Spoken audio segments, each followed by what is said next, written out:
নমস্কার।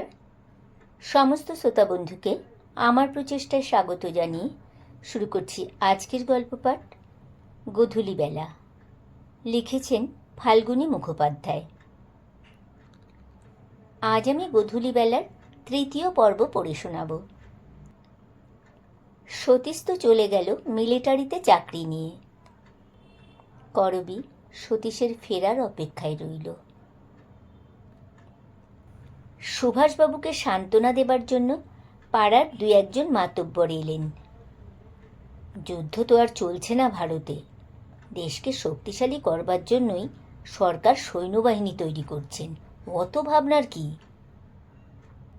না, ভাবনা আর কি, ওকে তো আমি খরচের খাতায় লিখে দিয়েছি। সুভাষবাবু বললেন। ও সব কি কথা গো? পত্নী অন্তরাল থেকে হুঙ্কার দিল। ও সব অলক্ষণে কথা কেন? খরচ লেখো কি? গেছে ফিরে আসবে। হ্যাঁ, গেছে ফিরে আসবে। তাছাড়া এখন তো ট্রেনিং চলছে, যুদ্ধে যাবার ঢের দেরি। তবে সৈন্যদলে ভর্তি যখন হলো তখন তলব পেলেই যেতে হবে। ভয় নাই, আপনার 20 সন্তান, বেঁচে থাক। অমনি কথাই বলে গেলেন অনেকে। সুভাষবাবুর কিন্তু মনে জাগে, রমেশবাবু সতীশকে জামাই করতে চেয়েছিলেন, জার্মানি পাঠাতে চেয়েছিলেন। সুভাষবাবুকে কি খাতিরটাই না তিনি করেছিলেন কদিন। এখন তো কথাই বলে না। এটা খুব আফসোসের কথা, কিন্তু কি আর করা যায়। দিন 15 পরে পরীক্ষার ফল বের হলো। সতীশ ভালোভাবেই পাশ করেছে। ও হারামজাদা ছেলে, সুভাষবাবু বললেন আপন মনে। না বাবা, ছেলে আপনার খারাপ নয়, বড় বৌমাই কথাটা বললেন। আপনার বাড়ির গৌরব সে। ওই তো বাবা, শ্রী চৌধুরী বাংলার ছেলে, তিনি ভারতের সেনানির প্রধান হয়েছিলেন। ভাবলে গর্বে বুক ফুলে আসে আমাদের। কেন আপনি অমঙ্গল চিন্তা করছেন? ফিরে এলে করবীর সঙ্গেই বিয়ে দেব। সে কি না, তা কি হয়? হ্যাঁ হয়, করবী খুব ভালো মেয়ে। আনবে? সেদিন যদি সত্যি আসে তো আনবে। ওভাবেই সুভাষবাবু বললেন। বৌমা চলে গেল। সুভাষবাবু ভাবতে লাগলেন, এই সম্মতি যদি তিনি সেদিন করবীর বাবাকে দিতেন তাহলে সতীশ যেত না। যা হবার হবে, একটা ভালো পদ তো সে পেতে পারে। খবরটা জানাবেন কর্তৃপক্ষকে। প্রায় মাসখানিক পরে সতীশের পত্র এলো মায়ের নামে। মাকেই লিখেছেন চিঠিখানা, প্রকাণ্ড এক ঠিকানা। তার মনে রাখা দুঃসাধ্য। কত ব্লক, কত নম্বরের রেজিমেন্ট ইত্যাদি অসংখ্য। চিঠিতে লিখেছে সে খুব ভালো আছে। নিয়মানুবর্তিতা আর শৃঙ্খলার মধ্যে তাদের থাকতে হয়। খাওয়া দাওয়া থাকার ব্যবস্থা অত্যন্ত ভালো, বাড়ির থেকেও অনেক ভালো। কোনো ভাবনা নেই। এখানকার অফিসার ইনচার্জ এর মধ্যেই ওকে চিনে ফেলেছেন, যথেষ্ট ভালো চোখে দেখেন। স্নেহ মমতার ঠাঁই নেই এখানে, কারণ এই জায়গাটা জীবনকে রক্ষা করবার জন্য, মৃত্যুর জন্য প্রস্তুতি। তবে সুপটু সৈনিকের উপর নজর দেওয়া হয়, তাকে দক্ষতর করবার চেষ্টা করা হয়, সুযোগও দেওয়া হয় তাকে। সতীশ তা পাচ্ছে এরই মধ্যে। আর সকলের খবর নিয়ে বাবাকে অসংখ্য প্রণাম জানিয়ে সে চিঠি শেষ করেছে। বাড়ি শুদ্ধ সকলেই শুনলেন চিঠিখানা। চিঠি সে করবীকেও লিখেছে একখানা। ডাক পৌঁছল তখন করবী ছিল স্কুলে। চিঠিখানা তাকে দেওয়া হবে কিনা ভাবতে লাগলো ওর বাবা মা। সতীশকে পাবার আশা তো লুপ্ত হয়ে গেছে, আবার চিঠি কেন তার? করবীর মন থেকে সতীশ সরে যাক এবার। এই চিঠি করবীকে দেওয়া হবে না। অনেক চিন্তার পর এই সিদ্ধান্ত করে ওরা চিঠিখানা দিল না করবীকে। করবী প্রত্যহ প্রত্যাশা করে সতীশের পত্রের। না, এলো না। ভুলেই গেল নাকি সে করবীকে? অসম্ভব। হয়তো সময় নেই, হয়তো চিঠি লেখা মানা, হয়তো সে চিঠি দিয়েছে, আসবে যথাকালে, হয়তো ডাকের গোলমালে চিঠি আসছে না। নানা চিন্তা করে করবী। মাস পার হয়ে গেছে, সতীশ চলে গেছে। দু এক সময় কান্না পায়। বলবার একটি মাত্র জায়গা আছে। কালীবাড়ি গেল, প্রতিদিন যায়। ওরা বাড়ি শুদ্ধ কালীভক্ত, তাই কালীবাড়ি যেতে কেউ মানা করে না। করবী গিয়ে বসল একধারে। মঙ্গলবার। অনেকেই এইবারে আসে পুজো দিতে, আসছেও সব। আরতি আরম্ভ হলো। সতীশের মা এসেছে পুজো দিতে। দেখল করবী। ইচ্ছে হচ্ছে গিয়ে খবরটা শুধাবে, কিন্তু কে জানে যদি উনি চটে যান। করবী, সতীশের মাই ডাকল। করবী তৎক্ষণাৎ উঠে গিয়ে প্রণাম করল। কেমন আছিস মা? আমি? শুকোচ্ছিস কেন? সতীশ ফিরে আসুক, তোকে আমি নিয়ে যাব। সত্যি মা, সত্যি? করবীর দু চোখে জলের ধারা নামল। সত্যি, এই মা কালীর কাছে কথা দিলাম, আয়। মা নিজের আঁচলে ওর চোখ মুছে দিল। সান্ত্বনা পেয়ে করবী শুধালে, হ্যাঁ, চিঠি তো পেয়েছি, ভালো আছে। কোনো ভাবনা নেই। করবী আর একবার প্রণাম করল মা কালীকে। হায়ার সেকেন্ডারি পাশ করল করবী। এই কমাসে অনেকগুলি চিঠি এসেছে তার নামে, কিন্তু বাড়ির ডাকবাক্সটার চাবি দাদার হাতে, তাই কোনো চিঠি করবীর হস্তগত হলো না। করবী ভাবে, চিঠি তাকে লেখেনি সতীশ। বাড়িতে তো লেখে চিঠি, করবীকে কেন একখানা চিঠি লেখে না? রাগ, দুঃখ না অভিমান হলো? তবে করবী খুব ধীরবুদ্ধি মেয়ে।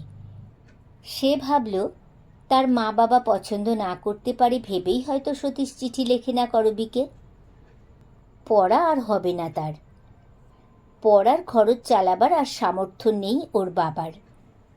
সংসার খরচই চালানো যায় না, পড়ানো আর কিসে চলবে? প্রতি মাসে দেনা হতে হতে অনেকগুলো টাকাই দেনা হয়েছে। বাবার চড়া সুদে টাকা ধার করতে হয়। না, করবীকে আর পড়ানো গেল না। কিন্তু হতাশ হলো না করবী। বড়দাকে বলে সে কাছাকাছি একটা শর্ট হ্যান্ড টাইপরাইটিং শিক্ষার স্কুলে ভর্তি হলো গিয়ে। পড়ার খরচ এখানেও আছে, তবে কম দিনের জন্য। করবী সযত্নে শিখতে লাগলো টাইপ আর শর্ট হ্যান্ড।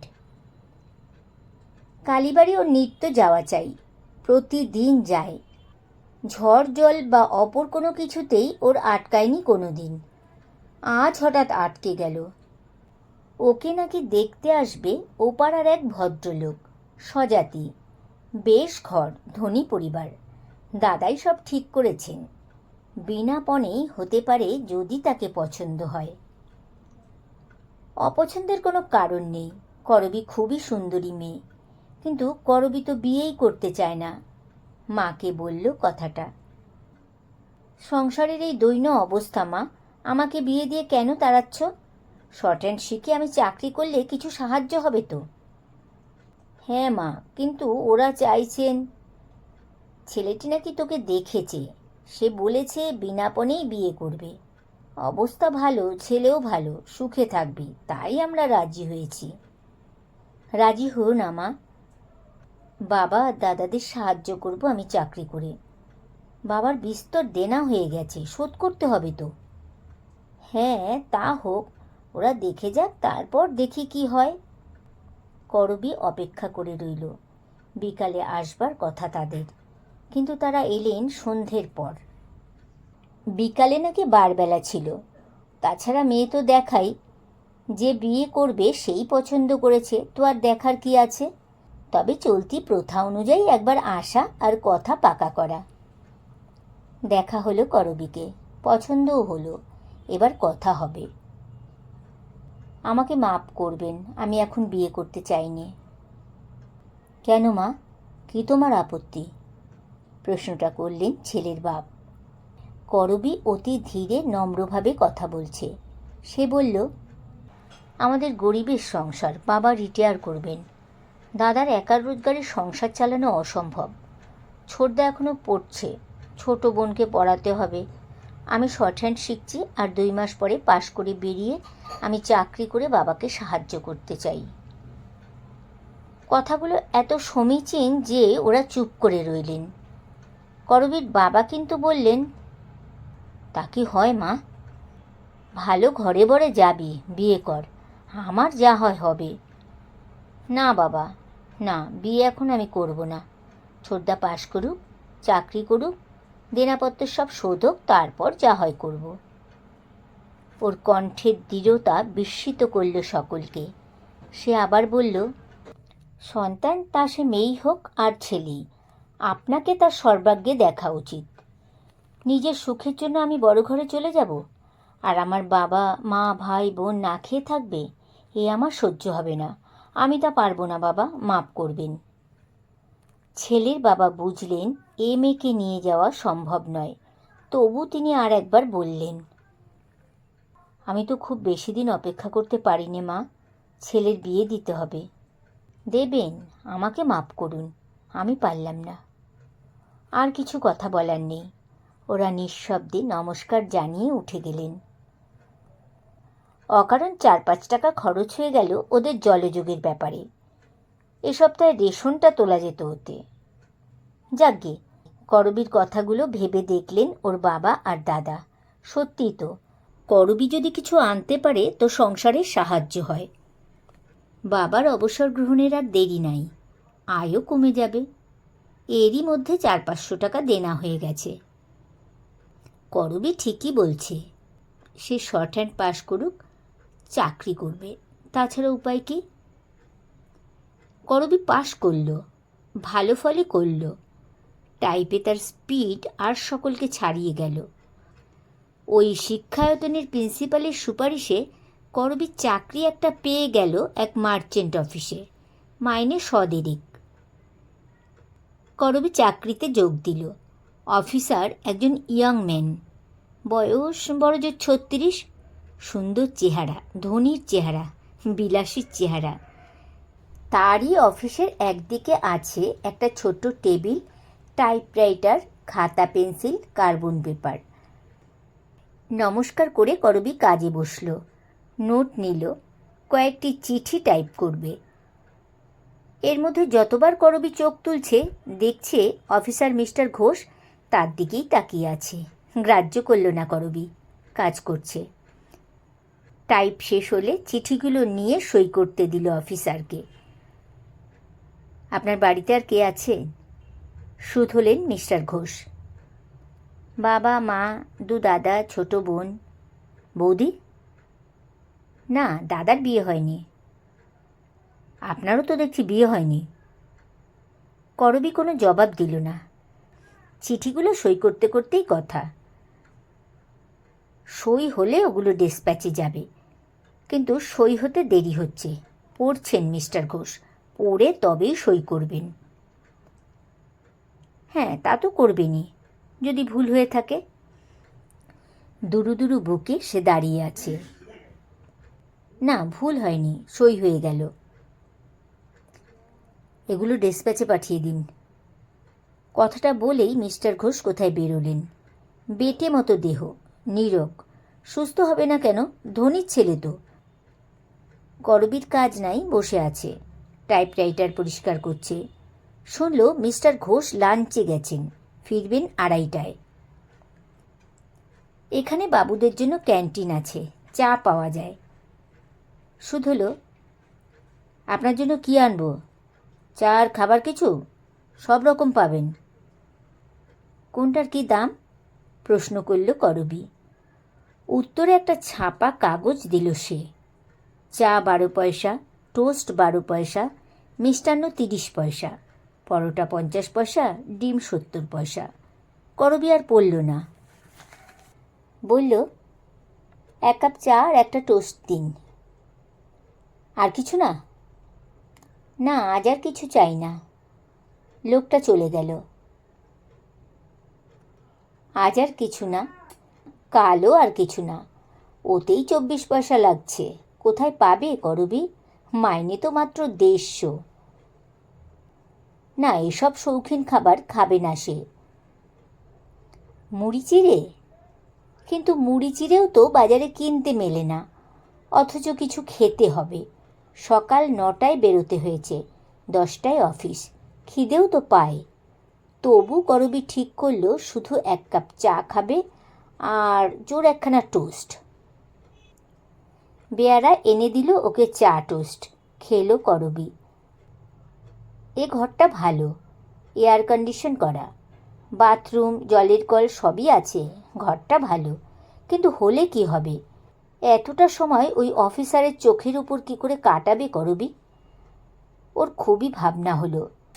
সবসময় তো উনি চেয়েই ছিলেন করবির দিকে। একটু হাত পা চুলকাবার উপায় নেই, এ তো ভয়ানক বিড়ম্বনা দেখছি। করবির খুবই ভাবনা হলো, এভাবে সে তো পারবে না। অফিসার ফিরে এলেন। এই সময়টায় অন্য কর্মীদের সঙ্গে হয়তো করবি আলাপ করতে পারে, কিন্তু কি আর করবে, কেউ ওকে চেনে না। ওদিকে আরও 3-4টে মেয়ে কাজ করছে, দেখছে করবি তার টেবিলটা ওখানে সরানো যায় কি না। অফিসার এসেই একবার তাকালেন করবির পানে, বললেন, চাটা খেয়েছেন? আগে হ্যাঁ, চা খেলাম। আচ্ছা, এখানে ক্যান্টিন আছে, অ্যাকাউন্টে খাবেন, মাসের মায়না পেয়ে টাকা দিলেই চলবে, যা খুশি খাবেন। জি আজ্ঞে। আসুন, আর 2খানা চিঠির নোট নিন। খাতা পেন্সিল হাতে উঠে এলো করবি তার টেবিলে। ওখান থেকেই নোট নেওয়া চলতো, কিন্তু উনি ডাকলেন। নোট দিচ্ছেন, তাকাচ্ছেন করবির দিকে। করবির তাকাবার সময় নেই, সে লিখতে ব্যস্ত। মিস্টার ঘোষ খুব তাড়াতাড়ি ইংরাজি বলেন। অনভ্যস্ত করবি ভুল হবার আশায় সাবধানে লিখছেন। আর একবার বলুন বললে যদি সে অসন্তুষ্ট হন, সে ভয়ে সে সকল মন প্রাণ একাগ্র করে লিখে যাচ্ছেন শর্ট হ্যান্ড। কিন্তু ভুল হলো। একটা কি যেন শক্ত ইংরাজি কথা বলছেন, তার মানে বানান কোনোটাই জানা নাই করবীর। বিনীতভাবে শুধুল, বানানটা কি? ও, লিখুন। বানান লিখে দিলেন অফিসার। তারপর বললেন, ডিকশনারি আছে, দরকার হলে দেখে নেবেন। আর আর কিছু বললেন না। করবী উৎকণ্ঠ, কিন্তু উনি চিন্তিত। মিনিটখানেক পরে অফিসার বললেন, হ্যাঁ লিখুন। আরও খানিকটা বলে উনি চিঠি শেষ করলেন, তারপরই বেরিয়ে গেলেন। বলে গেলেন, 5টার সময় অফিস বন্ধ হবে, করবী যেন চিঠিগুলো তার টেবিলে রেখে বাড়ি যায়, তিনি কাল এসে সই করবেন। করবী যেন হাঁপ ছেড়ে বাঁচল। চিঠি দুটো টাইপ করতে ওর 20 মিনিট সময় লাগলো মাত্র। এখনও অনেক সময় থাকতে হবে তাকে। কাজ আর নেই, ওপাশে মেয়েগুলোর সঙ্গে আলাপ করতে গেল। ওরা তাকে দেখল, বলল, ভালোই, আসুন আমাদের অফিসে, তবে আপনাকে একেবারে চোখের উপর থাকতে হবে। কথাটা বলে হাসলেন ওই মেয়েটি। খুব বসন্তের দাগ, কিন্তু চেহারা ভালো। বয়স আন্দাজ 30। করবী চুপচাপ রইল। চলে আসছে শুনতে পেল ওরা বলাবলি করছে। সেই মেয়েটি বলল, বড্ড কম বয়স। অন্য একজন বলল, ও আর দেখে কি হবে, পোষা মুরগি, যখন ইচ্ছে খাবে। কথাগুলো শুনতে পেল করবী।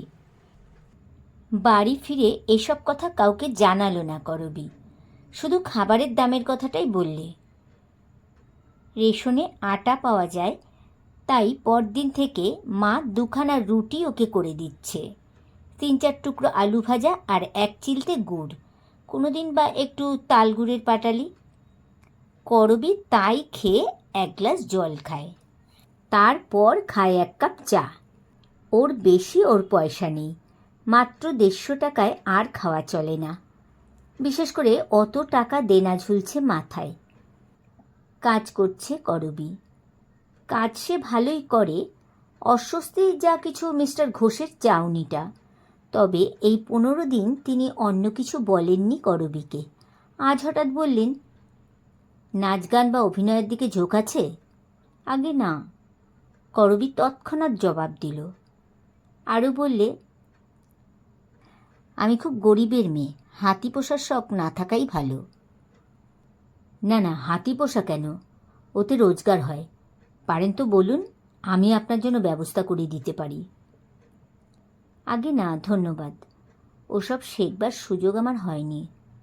সিনেমা থিয়েটার দেখেন না? খুব কম, সেরকম শখ আমার নেই, আমি বড্ড সাধারণ। না না, নিজেকে অতটা ছোট ভাবছেন কেন? আপনার সুন্দর চেহারা, বয়স কম, জীবনে কত প্রসপেক্ট রয়েছে। সাধারণ কেন হতে যাবেন আপনি? আমি আপনার জন্য ব্যবস্থা করব, শনিবার নিয়ে যাব ক্লাবে আপনাকে। সর্বনাশ! মুখখানা শুকিয়ে গেল করবীর। কি উপায় সে করবে? চিন্তায় কালো হয়ে উঠেছে সে। অফিসার তাকিয়ে আছেন, বললেন, ভয় করছে? না স্যার, ভয়ের কথা নয়, বাবা আমার খুব অসুস্থ। আমি যদি যাই তবে তার ওষুধপত্র বন্ধ হয়। আমার কোথাও যাওয়া চলে না স্যার, মাপ করবেন। বাবা ভালো না হলে। কি অসুখ তার? কোন ডাক্তার দেখাচ্ছেন? অসুখের নাম আমি জানি না স্যার, শুয়ে থাকতে হয়। ডাক্তারি শেষ করে এখন কবিরাজি করাচ্ছি। ওষুধ বাটা, গরম করা, খাওয়ানো সব আমাকে রক্ষা করতে হয়, মা পারেন না। ধমক খান মা, খিটখিট হয়ে গেছে না বাবা খুব। একটু না সারলে আমি যদি কোথাও যাই অনর্থক করবেন। এমনকি চাকরিও তিনি ছাড়িয়ে দিতে পারেন আমার। বাবা একটু ভালো হোক স্যার। করবী এক টানা মিছে কথা বলে গেল। কি যে বলল কে জানে, কিন্তু বলল। বলার পর ওর মনেই নাই যে কি বলেছে। মিস্টার ঘোষ কি যেন বুঝলেন। আচ্ছা, তিনি ভালো হন, তারপর নিয়ে যাব। করবী নিজের টেবিলে এসে টাইপ ঠুকতে লাগল। মিস্টার ঘোষ ভাবলেন, অফিস আলো করা মেয়েটি নিতান্ত বাচ্চা এখন, চরিত্র খারাপ করবার মতো বয়স বা সাহস হয়নি, যাক আরও কিছুদিন। মিস্টার ঘোষ ভাবতে লাগলেন, এই 5 তলা বাড়িটায় অন্তত 10-12টা অফিস আছে। প্রত্যেক অফিসে 4-5 জন করে মেয়ে টাইপিস্ট বা অফিসার আছেন। কেরানিও আছেন কজন। তারা কেউ করবীর মতো সুন্দরী নয়, অত কম বয়সও কারণ নেই। ওকে রাখা দরকার। বেশি টানাটানি করলে যদি চাকরি ছেড়ে দেয়। টাকা কড়ি দরকার হলে বলবেন, অ্যাডভান্স করে দেব, বললেন মিস্টার ঘোষ। ধন্যবাদ স্যার, দরকার হলে জানাবো, করবী জবাব দিল। পরের দিন কিছু বললেন না মিস্টার ঘোষ, শুধু একদিন শুনিয়েছেন, আপনার বাবা কেমন আছে এখন? আছেন স্যার, কবিরাজ তো বলেছেন সারিয়ে দেবেন, এখন ভগবান। ভগবান কথাটা শুনে হাসি পেল। মিস্টার ঘোষ বললেন, ভগবান টান বলে এখন কিছু নেই, ভালো করে চিকিৎসা করাবেন। করবী চুপ করে রইল। মাস শেষ হলো, মাইনে পেল করবী। 5 শিকে আগে তুলে রাখলো মা কালীর পুজোর জন্য। বাকিটা থেকে ক্যান্টিনের চায়ের দাম মিটিয়ে বাড়ি ফিরে মাকে দিল। তুই কিছু রাখ মা। মা বলল, না না, দরকার হলে চেয়ে নেব। শুধু সুরভির একজোড়া জুতো চাই। ও হ্যাঁ, তা কালই কিনে দিস। করবী গা হাত ধুয়ে কাপড় ছেড়ে যথানিয়মে গেল কালীবাড়ি। পুরোহিত ঠাকুর দেখেই প্রশ্ন করলেন, মাইনে পেলে মা? হ্যাঁ বাবা, মার জন্যই 5 শিকে নিন। অত কেন মা, তুমি 5টি পয়সা দাও। না বাবা, আপনি 5 শিকে পুজো দিন আমার। আচ্ছা মা, 500 টাকার পুজো দেবার আশীর্বাদ করি তোমায়। পুজো হলে আশীর্বাদ নিয়ে করবী বাড়ি যাবে। প্রত্যেক ব্যাপার তার আরতি শেষ অবধি দেখা। বসে রইল। পুরোহিত ঠাকুর ওকে অত্যন্ত স্নেহ করেন। কারণটা জানা আছে পাড়ার সকলেরই। তার একটি মেয়ে ছিল করবীর জুটি। দুজনে খেলতো, নিত্য এসে প্রণাম করত মা কালীকে দুজনেই। আজ সে নাই, করবী আছে, তাই বৃদ্ধের সেই শূন্য ঠাইটা ভর্তি করে রেখেছে করবী। করবী না গেলে পুরোহিত ঠাকুর ছটফট করতে থাকেন। করবী বসে আছে, ভাবছে মাইনে নিয়ে বেরোবার সময় সে কটা কথা শুনেছে সেই বসন্তের দাগওয়ালা মিস রমার আর মিসেস পট্টনায়কের মুখে। কথাটা জনান্তিকেই শুনেছে সে। ওরা বলাবলি বলছিল ক্যাশিয়ারকেই, ওই সাদা মুরগিটা এখনো জবাই হলো না। ক্যাশিয়ার বললেন। বসন্তের দাগ রমা বসু বললেন, কি জানি, হয়েছে হয়তো। না না, তাহলে বোঝা যেত। হবে একদিন জবাই, ও আর বেশি কি। ওকে হয়তো একটু খেলিয়ে খাবেন। হ্যাঁ, আরও একটু ভালোভাবে তাজা করে নিচ্ছে, বললেন ক্যাশিয়ার। আশ্চর্য, এইসব কথা ওখানে প্রায় প্রকাশ্যেই হয়, ভাবছিল করবী। ওখানে আরও 5টি মেয়ে কাজ করে। সত্যি কি তাই? সবাই মুরগি? হ্যাঁ, তাছাড়া অমন সব কথা ওরা ওভাবে বলবে কেন? কোনো রাগঢাক নেই ওখানে, নিজেদের মধ্যেই ওসব বলে ওরা। বাইরে সবাই খুব খাঁটি। ওই ক্যাশিয়ার ঝানু, তিনিও সবই জানেন। কি এখন করবে করবি? সে বেশ বুঝল এখানে চাকরি করলে তার দেহটা পবিত্র রাখা অসম্ভব হবে, অথচ চাকরি ছাড়লেও তো চলে না। পূজা হলো, প্রসাদ নিল করবী, বাড়ি এলো, ভাবছেই। শেষে ঠিক করল, দেখা যাক, তেমন কিছু ঘটলে সে চাকরি ছেড়ে দেবে। না, আরও কিছুদিন কিছু ঘটল না। এর মধ্যে আরেকদিন দেখা হয়ে গেল সতীশের মায়ের সঙ্গে। মা শুধল, কেমন আছিস মা? আর পড়ছিস তো? না মা, পড়া আর হলো না। চাকরি করছি, টাইপিস্টের চাকরি। ও, মাইনে? 150। ওর কোনো খবর পাননি মা?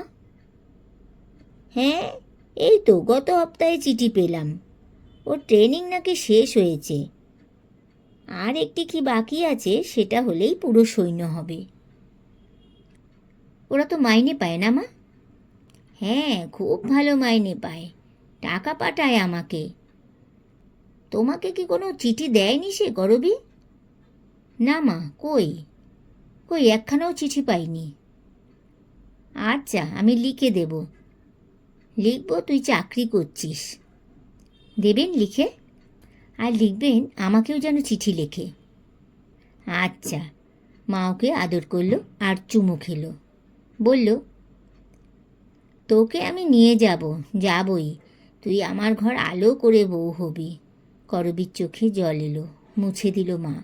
হেসে বললে, কাঁদতে নেই, আমি ধৈর্য ধরে আছি, দেখছিস নে। সতীশের মা আঁচল দিয়ে ওর মুখ মুছে দিয়ে বলল, চাকরি করছিস কর, তবে সতীশ ফিরলেই আমি তোর বিয়ে দিয়ে তোকে ঘরে ঢোকাবো, চাকরি আর করতে হবে না। কুহুকে নিয়ে আসার স্বপ্ন দেখছি করবী। এর 10 পরেই একদিন সতীশের মা ডেকে পাঠালেন করবীকে। চাকরটা এসে বলল, ছোটবাবু চিঠি লিখেছে। রবিবার করবীর ছুটি আছে, সে গেল, কিন্তু ওর দাদা সঙ্গে ছোট বোন সুরভিকে পাঠালো। কি কথা হয় সে যেন এসে ঠিক ঠিক বলে। করবী যেতেই মা এবং 2 বৌদি এসে নিয়ে বসলো তাকে। বলল, সতীশ লিখেছে যাওয়ার পর থেকে তোকে অন্তত 12-13খানা চিঠি লিখেছে, জবাব না পেয়ে আর লেখেনি। সে কি, চিঠিগুলো কি হলো? তাই তো মা, এতগুলো চিঠি তো ডাকে হারাবে না। বাড়িতে শুধিয়েছিস? না মা। সুরভি জানে, কিন্তু কিছু বলল না। করবী আর সুরভিকে ভালো করে জলযোগ করালো মা। সুভাষবাবু বললেন, ফিরে আসুক, জাতকুল সব ছেড়েও তোকে আনবো আমি। করবীর চোখে জল এসে গেল। ফিরে আসুক, জাতকুল সব ছেড়েও তোমাকে আনবো আমি। করবীর চোখে জল এসে গেল, মুছে দিল বড় বউ। বলল, এতটা যদি জানতাম করবী, তোকে বিয়ে দিয়ে তবে ওকে ছাড়তাম। সকলকে প্রণাম করে বাড়ি এলো করবী। সুরভি সবই শুনেছে, সে সবই বলল সকলের সামনে। করবীর দাদা চিঠিগুলো দেয়নি তা স্বীকার করল এবং দিল তাকে 13খানা চিঠি। সারা দিন বারবার পড়ল করবী। চাকরি হলো করবীর, পুজো আসছে, বোনাস নাকি পাওয়া যাবে। করবী পাবে কিনা কে জানে, তার চাকরির বছর পূর্ণ হয়নি। হঠাৎ সেদিন মিস্টার ঘোষ হেড ক্লার্ক বিনয়বাবুকে ডেকে বললেন, সব অফিসেই আনন্দের কিছু করা হয়, আমাদের নেই কেন? এবার পুজোর কিছু একটা করুন। আমি টাকা কিছু দিচ্ছি কোম্পানির থেকে। কি করা হবে স্যার? অভিনয়? হ্যাঁ, তা হোক। ভালো একখানা নাটক দেখে করুন সবাই।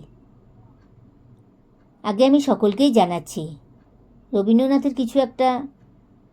তাই ভালো, তাই করুন। অফিসে তো শখানেক আপনারা, করুন একটা ভালো কিছু, রবীন্দ্রনাথ বা কেউ মডার্ন লেখক। দেখি স্যার, এ বিষয়ে আমাদের যতীনবাবু ভালো বোঝেন। আচ্ছা বলুন তাকে, মেয়েরাও সব অংশ নেবে। হ্যাঁ স্যার। কথাটা বলতে বলতে বিনয়বাবু তাকালেন করবীর দিকে। ইনি তো একজন ভালো আর্টিস্ট স্যার। আমার কোনো ন্যাক নেই বিনোদবাবু, আমি এসব পারি না। ট্রেনিং দিয়ে নেব তোমাকে, বললেন স্বয়ং মিস্টার ঘোষ। একেবারে তোমাকে? কথাটি বললেন বিনয়বাবুর সামনে। যাতে একা। করবী চুপ করে রইল। সে বুঝল তাকে ধরার জন্যই এটা ফাঁদ। নাটক নির্বাচনে দেরি হলো না, পরদিন সেটা হলো। নতুন একজন নাট্যকারের নবতম একখানা নাটকে নিলে ওরা। নাটকটি নাকি মঞ্চে সাফল্য অর্জন করেছে, খুবই ভালো কথা। সবাই নির্বাচনের তারিফ করলেন। মিস্টার ঘোষও খুশি হলেন। অতঃপর পাত্রপাত্রী নির্বাচন। সেটা তো বড় একটা কাজ, তাই সকলকে বলা হলো 5টার পরেই অফিস বন্ধ করে কাজটি করতে হবে। সবাই কাজ সারুক, অর্থাৎ ঘণ্টাখানেক আগেই ছুটি ঘোষিত হবে। স্বয়ং মিস্টার ঘোষ উপস্থিত থাকবেন নির্বাচনে। দুশ্চিন্তায় মাথা ধরে উঠল করবীর। কি হবে? কি করবে সে? কেমন করে সে নিজেকে রক্ষা করবে? ভেবে কুলকিনারা পাচ্ছে না। একবার ভাবল কাজ ছেড়ে দেবে, কাল থেকে সে আর আসবে না চাকরিতে। কিন্তু মনে পড়ল সামনেই পুজো,